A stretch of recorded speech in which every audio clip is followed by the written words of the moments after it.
in charge of any possible evacuation, as well as helping us get through hurricane situations, is Harris County Judge Ed Emmett. He's joining us live right here now at TranStar this morning to talk more about our preparations.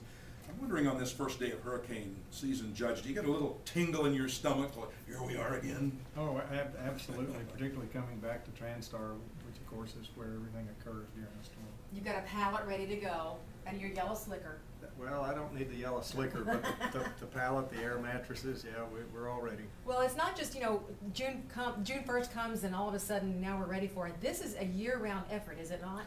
Absolutely. Our Office of Emergency Management, staffed by professionals, and this is their job. They do it year in, year out, day in, day out. Any new developments here in Harris County that people might want to be aware of, that things that you may have changed or rethought in your efforts to get ready? Well, we're constantly upgrading the evacuation plan, working with DPS and the folks in surrounding jurisdictions. That wouldn't be something the public would notice. It would just help it go a little bit more smoothly. One of the issues that we're always concerned about are those with special needs. And so if you know someone who's going to need help evacuating, either you or have them dial 211 and get on the registry so that we know where they are and we can go get them and get them out of harm's way. So there are ways that people can go get these people and they don't have to go to a certain point. They can just stay tight and someone will be there for them. Right. We will go get them, evacuate them to a collection center and then move them out of the area. But they will be out first, and that's important. You have a corps of volunteers, do you not, here in Harris County, that jump in when in the aftermath especially? Thousands and thousands of people are part of our Citizens Corps here that help. And frankly, if you look back at Ike, government officials and others got a lot of credit, but the truth of the matter is our community just responds so well because they're geared up and they're ready to go. And we couldn't do it without those volunteers. Well, communications is certainly everything. What kinds of systems do you have in place to ensure that the communication structure stays in place even during a storm? Well, one of the problems, you know, it's always important to go back and say, what did you do wrong? Like during Hurricane Ike, we didn't have contact information that would allow us to talk to the mayors of the small towns along the bay. We now have upgraded that. We've got that in place.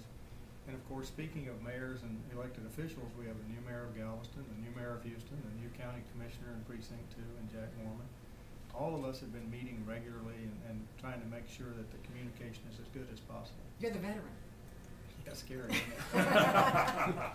Well, one storm and I'm the veteran. well, that was a pretty amazing experience, that's for sure, that would make you a veteran. I'm wondering about folks who have badly running automobiles and trucks. They get stuck in these roadways. Do we have a way of dealing with those now during an evacuation? Well, we do. Of course, you don't want to have to deal with them, but yeah, the Department of Public Safety they've got plans to deal with all that. But that brings up the point, even though gasoline is expensive right now, it really is important for everybody to maintain at least half a tank of gas at all times.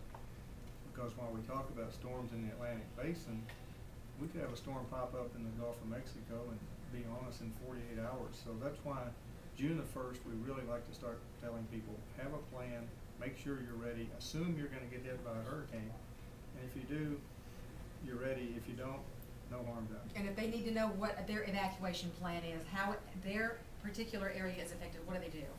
Well, each family needs to have its own plan as to where they're going to go.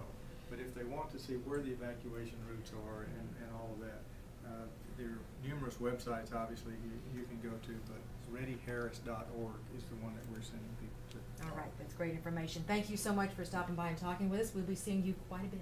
Hopefully not relative to hurricanes. So. Thank you so much. Judge, pleasure.